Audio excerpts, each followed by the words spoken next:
1 spoon തേന്. ഇതിപ്പോൾ ഒരു ഡോസ് ഉണ്ടാക്കി കഴിഞ്ഞാൽ ഫ്രിഡ്ജ് സൂക്ഷിക്കാവേ. പക്ഷേ ഫ്രിഡ്ജിൽ സൂക്ഷിച്ചാൽ പിന്നെ അത് എടുക്കുമ്പോൾ തണുപ്പാകത്തില്ലേ. അപ്പം ഞാൻ ഒരു ഡോസിന് കഴിക്കാനുള്ളതേ ഉണ്ടാക്കുകയുള്ളൂ കേട്ടോ. ഒത്തിരി അങ്ങനെ ഉണ്ടാക്കി വെക്കത്തില്ല.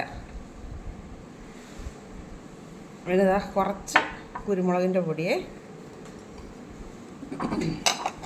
ഒന്ന് കുറച്ച് മഞ്ഞളിൻ്റെ പൊടി കേട്ടോ, ഒരു നുള്ള്. മഞ്ഞൾപ്പൊടി ഒത്തിരി വേണ്ട, പക്ഷേ മഞ്ഞൾപ്പൊടിക്ക് ഒരു നല്ല ഔഷധ ഗുണം ഉണ്ടല്ലോ.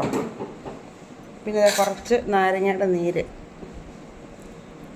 ഇത്രയും സാധനം ചേർത്ത് നന്നായിട്ട് മിക്സ് ചെയ്യാം. നമുക്ക് നന്നായിട്ട് മിക്സ് ചെയ്തിട്ട് അതൊരു കുരു കിടപ്പുണ്ടല്ലോ, ഇത് ഒറ്റ ഡോസിന് അങ്ങ് കഴിച്ചേക്കണം.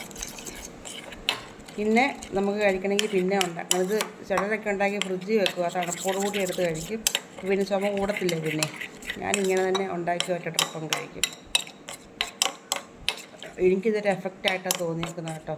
പിന്നെ നിങ്ങൾക്ക് ആർക്കെങ്കിലും എന്തെങ്കിലും റെമഡി അറിയാമെങ്കിൽ പറഞ്ഞു തരണം. കാരണം രാത്രി ഉറക്കം എന്ന് പറയുന്നില്ല ഈ ചുമ കാരണം.